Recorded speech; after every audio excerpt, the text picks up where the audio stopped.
네, 할렐루야. 저는 이제 12월까지만 제가 설교를 하고 내년 1월부터는 이제 후임자가 설교를 하게 될 것입니다. 설교할 시간이 얼마 남지 않았는데 무슨 설교를 해야 하나 그렇게 기도하다가 오늘 예수 잘 믿읍시다 라는 제목으로 설교를 준비를 했습니다. 예수님이 공생애를 시작을 하셨습니다. 마태복음 4장 23절 이하에 보니까 예수께서 온 갈릴리에 두루 다니사 저희 회당에서 가르치시며 천국 복음을 전파하시고 백성 중에 모든 병과 약한 것을 고치시니 그의 소문이 온 수리아에 퍼진지라. 사람들이 각색 병든 자들과 귀신 들린 자, 중풍병자를 데려오니 다 고치시더라. 갈릴리와 데가볼리와 예루살렘과 유대에서 허다한 무리가 예수를 쫓으니라. 그렇게 기록하고 있습니다. 예수님이 그 허다한 무리를 이끌고 산 위로 올라가셨습니다. 그래서 산 위에서 설교를 하십니다. 그래서 산상 설교라고 그렇게 말합니다. 마태복음 5장부터 7장까지가 예수님의 산상 설교입니다. 먼저 팔복에 대한 설교를 하셨고, 너희는 세상의 빛과 소금이라. 형제에게 화를 내지 말라. 간음하지 말라. 원수를 사랑하라. 하늘에 재물을 쌓으라. 너희는 먼저 하나님의 나라와 하나님의 의를 구하라. 그리하면 이 모든 것을 너희에게 더하여 주시리라. 어찌하여 형제의 눈 속에 있는 티는 보면서 내 눈 속에 있는 들보는 깨닫지 못하느냐.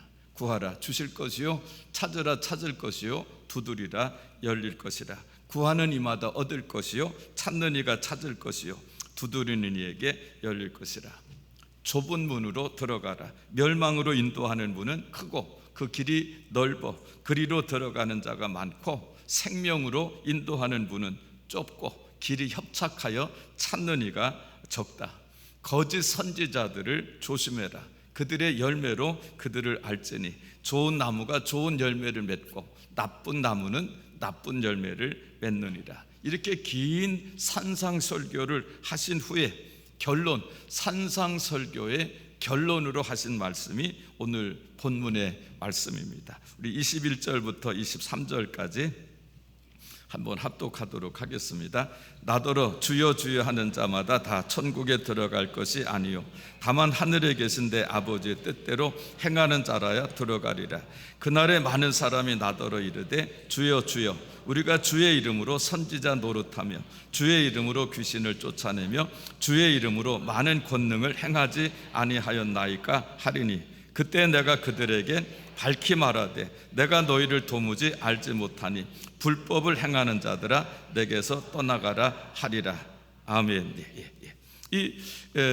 그 사역자반 그 수업 시간에 한 권사님이 저에게 이런 질문을 이제 하셨습니다. 목사님, 왜 주의 이름으로 선지자 노릇도 하고 귀신도 쫓아내고 많은 권능을 행한 그런 그 사람들이 왜 천국에 들어가지 못한다고 그렇게 말씀하셨을까요? 그렇게 권사님이 저에게 질문을 하셨습니다. 그래서 제가 그분들은 과거에 주의 이름으로 선지자 노릇도 하고 귀신도 쫓아내고 권능을 나타냈지만 그 믿음을 끝까지 지키지 못했기 때문에 그렇습니다 라고 그렇게 말씀을 드렸습니다. 실제로 그런 분들이 많이 계십니다. 과거에는 유명한 부흥사였고 큰 목회를 하신 분들인데 끝이 좋지 않은 그런 분들이 많이 계십니다. 또 옛날에는 나는 믿음도 있었고 또 열심도 있었다, 그렇게 이제 말씀하시는 그런 분들, 옛날에 나도 성령 충만했고 믿음도 있었고 열심도 있었다, 그런 분들이 계신데 지금은 어떠냐? 지금은 그 첫사랑, 에베소 교회 성도들처럼 첫사랑 잃어버린 분들도 계시고 라오디게아 교회 성도들처럼 차지도 않고 덥지도 않고 미지근하게 그렇게 신앙생활하는 그런 그리스도인들이 많이 있습니다. 그런 분들에 대해서 예수님이 이렇게 이제 비유로 말씀을 그렇게 해주셨는데 그게 24절부터 27절까지 말씀입니다. 합독하겠습니다. 그러므로 누구든지 나의 이 말을 듣고 행하는 자는 그 집을 반석 위에 지은 지혜로운 사람 같으리니 비가 내리고 창수가 나고 바람이 불어 그 집에 부딪히되 무너지지 아니하나니 이는 주추를 반석 위에 놓은 까닭이요 나의 이 말을 듣고 행하지 아니하는 자는 그 집을 모래 위에 지은 어리석은 사람 같으리니 비가 내리고 창수가 나고 바람이 불어 그 집에 부딪힘에 무너져 그 무너짐이 심하니라. 아멘. 예수님의 그 산상설교를 듣고 그 말씀대로 행한 사람들은 반석 위에 집을 짓는 지혜로운 사람과 같은 사람이고, 이 예수님의 그 산상설교를 듣고도 그대로 행하지 않는 사람은 모래 위에 집을 지은 어리석은 사람과 같다. 그렇게 이제 이 비유로 예수님께서 말씀을 그렇게 하신 것입니다. 이것이 이제 그 산상설교의 결론의 그런 그 말씀입니다. 이제 오늘 본문에 보면 예수님은 나더러 주여 주여 하는 자마다 다 천국에 들어가는 것이 아니고 오직 하나님의 뜻대로 행하는 사람이라야 천국에 들어가리라고 그렇게 하셨는데, 그렇다면 과연 하나님의 뜻대로 사는 사람은 무엇일까? 하나님의 뜻대로 행하는 사람이 무엇일까? 라고 하는 것을 우리가 생각해 보아야 됩니다. 하나님의 뜻이 이제 많이 있는데 가장 중요한 하나님의 뜻이 무엇일까요? 그 가장 중요한 하나님의 뜻은 바로 영혼을 구원하는 것입니다. 그래서 요한복음 6장 38절부터 40절 말씀까지 한번 합독하도록 하겠습니다. 38절부터 40절입니다. 내가 하늘에서 내려온 것은 내 뜻을 행하려 함이 아니요 나를 보내신 이의 뜻을 행하려 함이니라. 나를 보내신 이의 뜻은 내게 주신 자 중에 내가 하나도 잃어버리지 아니하고 마지막 날에 다시 살리는 이것이니라. 내 아버지의 뜻은 아들을 보고 믿는 자마다 영생을 얻는 이것이니 마지막 날에 내가 이를 다시 살리리라 하시니라. 아멘. 하나님의 뜻이 무엇인가 분명하게 예수님이 말씀하셨습니다. 하나님의 뜻은 하나님의 아들이신 예수 그리스도를 믿고 그 구원받은 사람들을 잘 양육해서 끝까지 믿음을 지키면서 신앙생활 잘 하게 하다가 예수님 재림하시는 날에 부활해서 천국에서 영생을 얻게 하는 것, 이것이 바로 하나님의 뜻이다 라고 하는 사실을 예수님 분명하게 여기서 말씀을 해 주셨습니다. 이 하나님의 뜻대로 살지 못하는 그런 사람은 예수 잘못 믿은 사람이다 라고, 마지막 날에 모래 위에 지은 집이 무너지듯이 내가 너를 도무지 알지 못한다, 내게서 떠나가라 라고 하는 그런 책망을 듣게 될 것이라고 하는 것을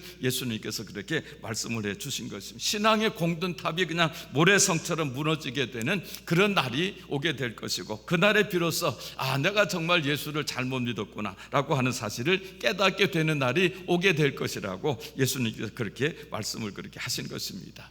몇 분의 목사님이 은퇴하신 그 한경직 목사님을 찾아갔습니다.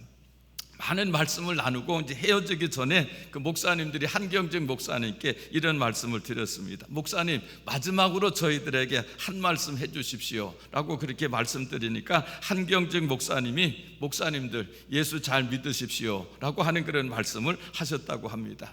저도 우리 구미제일감육의 모든 성도님들에게 마지막으로 드리고 싶은 말씀은 예수 잘 믿으십시오 라고 하는 그런 그 말씀입니다. 그래서 이 시간에는 예수 잘 믿는 사람이 어떤 사람이냐라고 하는 것에 대해서 말씀을 드리도록 하겠습니다.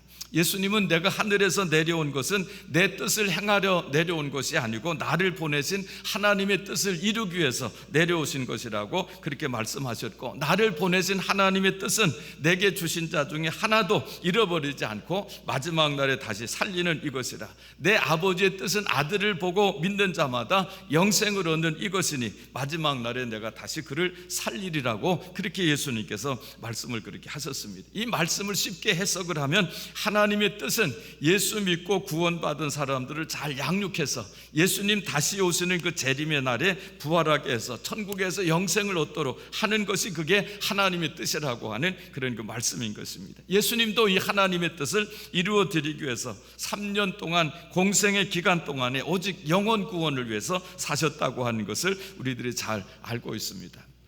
우리가 복음서에서 보듯이 예수님 전도에 힘쓰셨습니다. 그리고 그 전도한 사람들을 예수님의 제자로 양육을 그렇게 하셨습니다. 12명 제자 양육하셨고 70명 제자들 양육하셨습니다. 어부, 세리 같은 사람들을 제자로 삼으시고 3년 동안 제자 훈련시키면서 양육을 그렇게 하셨습니다. 왜 그렇게 하셨을까요? 예수님은 이 12명 제자들을 통해서 땅끝까지 복음을 전하는 그 땅끝까지 복음을 전해서 영혼을 구원하리라 라고 한 그 엄청난 그 제자 비전을 예수님은 마음에 품고 그 제자들을 양육을 하셨다고 하는 그런 사실. 이 12명 제자들 통해서 내가 땅끝까지 복음을 전하게 하리라, 그 제자 비전을 예수님은 마음에 품고 그 제자들 이제 양육을 그렇게 하신 것입니다. 그래서 3년 동안 그 제자들 그렇게 양육하시고 승천하시기 전에 그 제자들에게 마지막 그 유언과 같은 그런 명령을 그렇게 하시는 것. 너희는 가서 모든 족속을 제자로 삼아 아버지와 아들과 성령의 이름으로 세례를 주고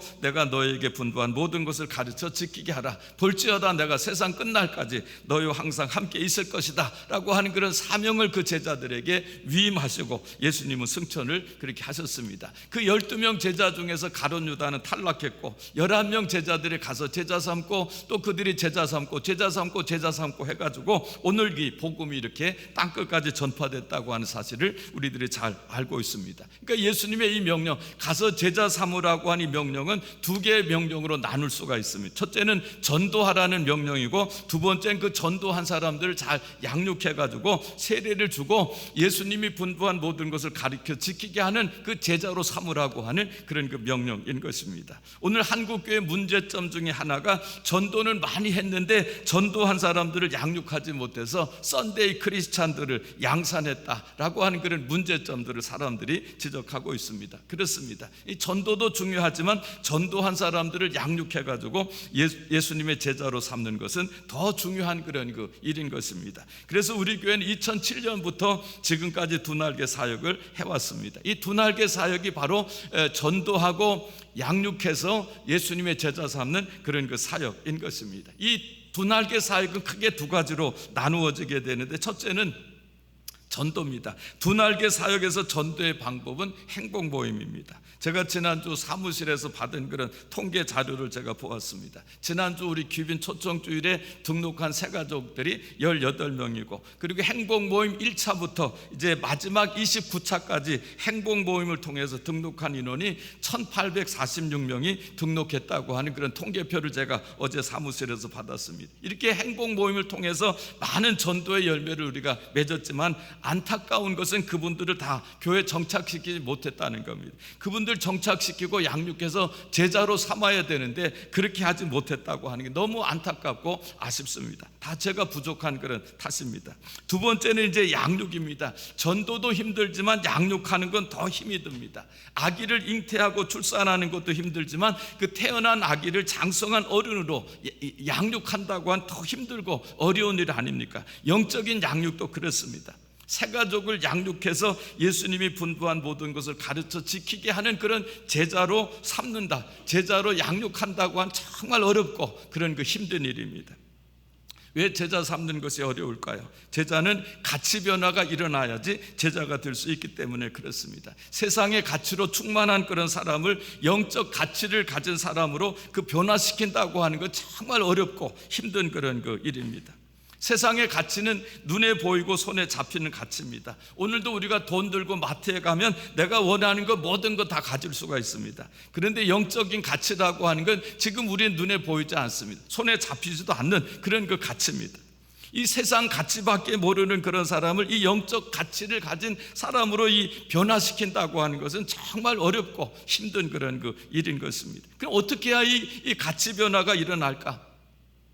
가치 변화는 더 좋은 가치를 발견할 때만 이 가치 변화가 일어나게 되는 겁니다. 그래서 예수님이 마태복음 13장에서 밭에 감추어진 보화에 대한 비유를 말씀해 주셨습니다. 천국은 마치 밭에 감추어진 보화와 같으니 사람이 이를 발견한 후에 숨겨두고 기뻐하여 집에 돌아가서 자기 소유를 다 팔아서 그 밭을 샀느니라 라고 하는 그 비유를 예수님께서 말씀해 주셨습니다. 어떤 사람이 밭에 일하러 갔습니다. 일하다 보니까 그 밭에 보화가 숨겨져 있었습니다. 그 사람 기뻐해가지고 자기 집에 돌아가 자기 집과 소유를 다 팔아서 그 밭을 샀다고 하는 그런 그 비유입니다. 이 비유는 가치 변화에 대한 그런 비유입니다. 천국을 발견한 사람은 가치 변화가 일어난다라고 하는 그런 그 비유인 것입니다. 그럼 어떻게 해야지 천국을 발견하고 가치 변화가 일어날 수 있을까요? 예수님이 마태복음 13장에서 씨 뿌리는 자의 비유를 말씀해 주셨습니다. 어떤 사람이 밭에다가 씨를 뿌렸습니다. 길바닥에 떨어진 씨는 새가 와서 먹었습니다. 돌밭에 떨어진 씨는 뿌리를 깊이 내리지 못해가지고 열매를 맺지 못했습니다. 가시떨기밭에 떨어진 씨는 가시떨기가 막 그 기운을 자라는 기운을 막아가지고 열매를 맺지 못했습니다. 근데 좋은 땅에 떨어진 씨는 30배, 60배, 100배의 열매를 거두었다고 하는 그런 비유를 예수님께서 말씀해 주셨습니다. 농사에 대한 비유가 아니고 사람의 마음에 대한 비유인 것입니다. 돌밭에 뿌리였다고 하는 것은 말씀을 듣고 처음엔 말씀을 듣고 기쁨으로 받지만 환난이나 핍박이 일어나게 되면 쉽게 넘어지는 사람이 돌밭과 같은 마음을 가진 그런 사람들입니다. 가시떨기밭에 뿌리였다고 하는 것은 그 마음속에 세상의 염려와 재물에 대한 욕심이 가득 차 있기 때문에 그 말씀이 그 열매를 맺지 못하는 사람이 가시떨기밭과 같은 마음을 가진 그런 사람이라고 하는 겁니다. 우리 교회에 등록한 새가족들, 초신자들은 대부분 그 마음이 그렇습니다. 돌밭과 같고 가시떨기밭과 같은 그런 마음을 가진 그런 분들이 많이 계십니다. 그래서 이제 양육하기 전에 전인적 치유 수양회를 여는 겁니다. 주보 간증란에서 보셨듯이 이 전인적 치유 수양회를 통해 가지고 성령을 받고 방언을 하고 천국을 발견하신 분들이 많이 계십니다. 그분들을 양육반, 제자반, 군사반, 사역자반을 통해서 양육을 그렇게 했지만 참 이 양육이 참 힘들고 가치 변화가 일어난다고 얼마나 힘들고 어려운 일인지 모릅니다. 예수님도 12명 제자들 제자 삼고 3년 동안 같이 그렇게 양육했습니다. 예수님 같이 제자들하고 같이 먹고 같이 잠자고 그러면서 그 제자들 제자 훈련시키고 양육하셨는데 그 중에 가룟 유다 같은 제자도 나왔고 수제자라고 한 베드로는 3번씩이나 예수님 저주하면서 부인했던 그런 제자이기도 한 것입니다. 이렇게 세상적인 가치로 충만한 그런 그 사람들을 영적 가치를 가진 사람으로 변화시킨다. 이거 정말 힘들고 어려운 그런 그 일이다. 그걸 예수님도 그렇게 3년 동안 제자 훈련 시켰지만 가룟 유다 같은 사람도 나오고 베드로 같은 제자도 나오지 않았습니다. 그렇게 힘들게 예수님이 그 제자들 양육하시고 승천하시기 전에 11명 제자들에게 예수님의 그 제자 비전을 위임하시고 승천하셨습니다. 너희는 가서 모든 족속으로 제자를 삼아 아버지와 아들과 성령의 이름으로 세례를 주고 내가 너희에게 분부한 모든 것을 가르쳐 지키게 하라. 볼지어다 내가 세상 끝날까지 너희와 항상 함께 있으리라고 그렇게 하셨습니다. 그러니까 이 말씀은 내가 너희들 제자 삼고 양육한 것처럼 너희들도 이제 가서 그렇게 나처럼 그렇게 제자를 삼으라고 하는 그런 그 명령입니다. 그래서 그 명령대로 그 제자들이 가서 제자 삼고 또 그 사람 또 제자 삼고 제자 삼고 제자 삼고 해가지고 오늘 복음이 이렇게 딱 끝까지 전파가 된 것입니다. 그래서 저도 이 제자 비전을 마음에 품고 지금까지 두 날개 사역을 해왔습니다. 참 힘들고 어려운 일들이 많이 있었습니다. 내가 세상 끝날까지 너희와 항상 함께 있으리라 하신 그 말씀대로 주님이 함께 해주셔서 지금까지 감당할 수가 있었던 것입니다. 얼마 전에 실린 그 간증문입니다. 고문기 성도님 주보에 실린 간증문인데 제가 우리 고문기 성도님에게 허락을 받고 제가 한번 그 간증문 한번 읽어드리도록 하겠습니다. 저의 집안은 대대로 제사를 지내고 우상 숭배를 하던 집안이었습니다. 저는 무신론자였고 제 눈에 보이는 것만 믿고 인정하고 눈에 보이지 않는 것은 부정했습니다. 믿을 건 오로지 저 자신뿐이라고 생각했습니다. 얼마나 교만한 생각이었는지 살아계신 하나님을 만나고서야 알게 됐습니다. 세상적인 것만 추구하고 만족을 몰랐고 행복하지도 않았습니다. 그랬던 제가 작년 봄부터 우연히 유튜브를 보다가 외국 선교사님들이 사역하시는 모습을 보고 은혜를 받았습니다. 그리고 목사님들의 설교와 장로님, 목사님들의 간증을 밤낮으로 보았습니다. 그러다가 살아계신 성령 하나님을 만나게 됐습니다. 이제는 교회에 가야겠다고 생각하고 일요일마다 이 교회 저 교회 가보았습니다. 어느 교회가 나한테 맞을까 고민하면서 좋은 교회로 보내주시도록 하나님께 기도했습니다. 얼마 지나지 않아 기도도 할 줄 모르는 저를 낮에 금오산 기도원으로 인도하시고 권사님 한 분을 만나게 하면서 작년 8월에 구미제일감리교에 등록하게 됐습니다.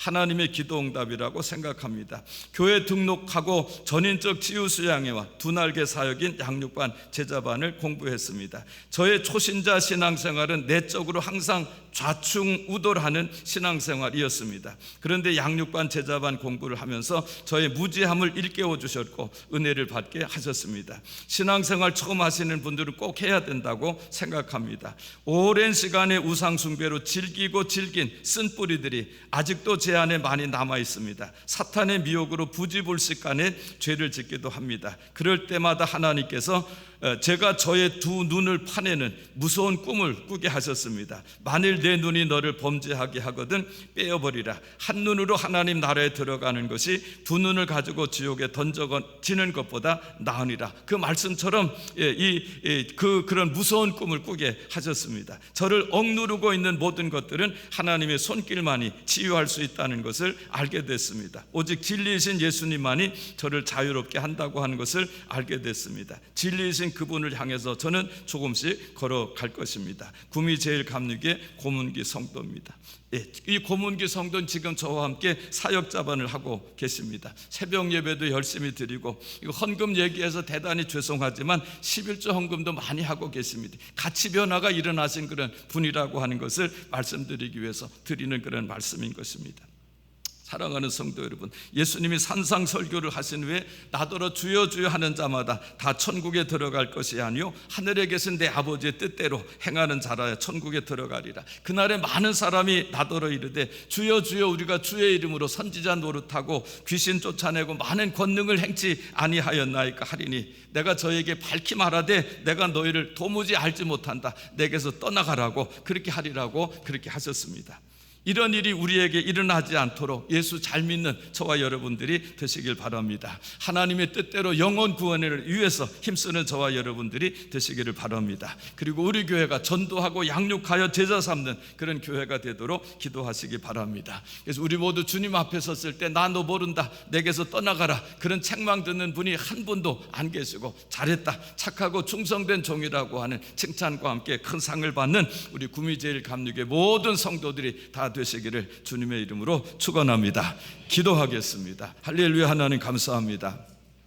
오늘도 저희들 예배의 자리로 저희들 불러주신 것 감사합니다. 수고하고 무거운 짐진 자들아 다 내게로 오라, 내가 너희를 쉬게 하리라고 하신 주님, 오늘 우리의 모든 수고하고 무거운 짐들이 다 벗어지게 하시고 치유와 회복을 경험하는 오늘 예배가 될 수 있도록 은혜를 베풀어 주시옵소서. 상하고 갈급하고 곤고한 심령들이 치유되고 회복될 수 있도록 은혜를 베풀어 주시고 성령으로 기름 부어 주시는 오늘 예배가 되게 하여 주시옵소서. 기적의 하나님, 우리에게 기적을 베풀어 주시옵소서. 하나님, 오늘은 예수 잘 믿읍시다라고 하는 제목으로 우리가 같이 하나님 말씀을 나누었습니다. 예수님이 말씀하셨습니다. 나더러 주여 주여 하는 자마다 다 천국에 들어갈 것이 아니요 내 아버지의 뜻대로 행하는 자라야 들어가리라고 그렇게 예수님께서 말씀을 그렇게 하셨습니다. 그리고 또 예수님이 그 말씀을 그렇게 하셨습니다. 하나님의 뜻대로 행하는 자라야 이제 천국에 들어가게 될 것이라고 그렇게 말씀하셨는데, 오늘 이 시간에 우리가 하나님의 뜻대로 행하는 사람이 어떤 사람인가라고 하는 것을 깨닫게 하시니 하나님 감사합니다. 우리 모두가 영혼 구원을 위해서 힘쓰는 우리 성도들 되게 하시고, 또 우리 교회가 전도하고 양육해서 제자 삼는 그런 그 교회가 될 수 있도록 하나님 저희들에게 그런 은혜를 베풀어 주시옵소서. 그래서 우리 모두 주님 앞에 섰을 때 나는 너를 모른다, 내게서 떠나가라, 그런 말 듣는 성도들 한 사람도 없게 하시고 잘했다, 착하고 충성된 종이라고 한 칭찬과 함께 큰 상을 받는 우리 구미제일감리교회 모든 성도들이 될 수 있도록 하나님께서 은혜를 베풀어 주시고 끝까지 믿음 지키면서 신앙생활 잘하게 하시고 예수 잘 믿는 성도들이 다 될 수 있도록 하나님 저희들에게 은혜를 베풀어 주시옵소서. 우리를 구원해 주신 예수님의 이름으로 기도하옵나이다. 아멘.